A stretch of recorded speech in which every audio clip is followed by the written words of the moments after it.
हर हर महादेव। शिव महापुराण कथा अध्याय 17। कथा आरंभ। महर्षि वेदव्यास और भगवान गणेश की साधना से महाभारत का लेखन कार्य अंतिम चरणों में था, परंतु यह कोई साधारण ग्रंथ नहीं था। यह इतिहास, नीति और धर्म का अद्वितीय संगम था। वेदों की गूढ़ता।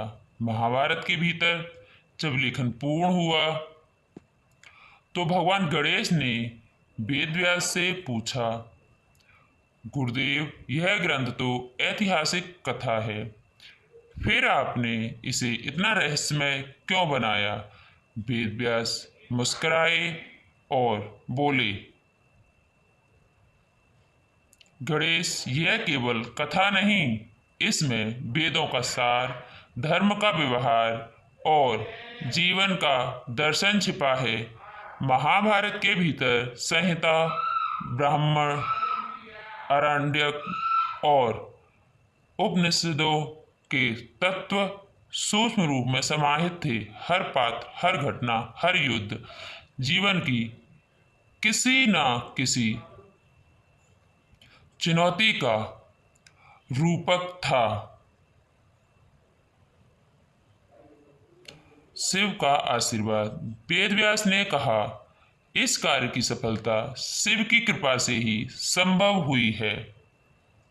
उसी समय भगवान शिव प्रकट हुए। त्रिनेत्र से ज्ञान की दिव्य ज्योति निकल रही थी।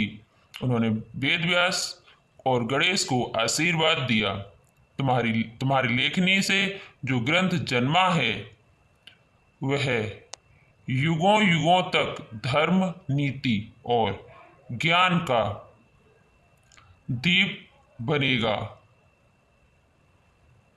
महाभारत केवल युद्ध की कथा नहीं, वेदव्यास ने स्पष्ट किया, यह केवल कुरुक्षेत्र का युद्ध नहीं है, बल्कि यह मन और बुद्धि के संघर्ष, धर्म और अधर्म के निर्णय और कर्म और मोक्ष की व्याख्या है।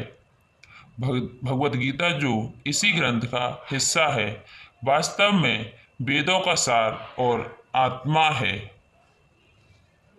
भावार्थ।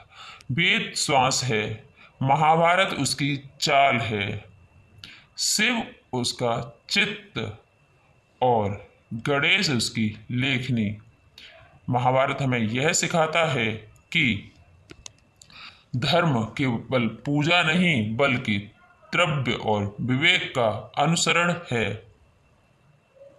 इस अध्याय में हमने जाना कि महाभारत एक कथा नहीं, बल्कि वेदों का जीवंत स्वरूप है। शिव की कृपा, गणेश की लेखनी और वेदव्यास की तपस्या मिलकर बना गए सनातन धर्म का सबसे महान ग्रंथ। अगले अध्याय में हम जानेंगे महाभारत के प्रचार, श्रवण और पुण्य की महिमा। तो आइए जुड़िए हमारे साथ। हर हर महादेव। श्री गणेशाय नमः।